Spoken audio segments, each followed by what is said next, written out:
गावात मंडप किंवा तुमच्या सर्कलमध्ये आहे का? आहे. आता माझे मोठे बंधू सरपंच असताना आमच्या इथं नरसिंह मंदिर मोठं देवस्थान आहे. त्या नरसिंह मंदिरासाठी तीर्थक्षेत्राचा दर्जा मंजूर करून आणण्यापासून माझ्या मोठ्या बंधूंनी प्रयत्न केलेला आहे. मी सरपंच झाल्याच्या नंतर गावामध्ये आम्ही भक्त निवास बांधकाम करून घेतले. त्या भक्त निवासच्या माध्यमातून मंदिरामध्ये खूप मोठी मोठी लग्न जवळपास आमच्या गावामध्येच व्हायला सुरुवात झाली त्यावेळेसपासून. प्रत्येक गावामध्ये अलग अलग समाज तो असणारच. हो. ज्याप्रमाणे आता आदिवासी जो समाज आहे त्या आदिवासी समाजासाठी तुम्ही काय करणार आहात? आता जे काय आदिवासी समाज आहे आमच्या ह्याच्यात, आमच्या वरुड सर्कलमध्ये साखरतळा, वरुड, वडाळी व मालेगाव या 3 गावामध्ये आदिवासी समाज बऱ्यापैकी आहे. साखरतळा हे भाग पूर्ण हे गाव टोटल आदिवासी समाजाचं गाव आहे.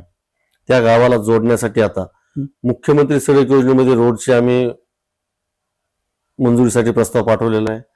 वरुड ते वडाळी या गावाला जोडण्यासाठी मुख्यमंत्री सडक योजनेतून आम्ही रस्ता मंजूर करून घेण्याचे हे केलेले आहे.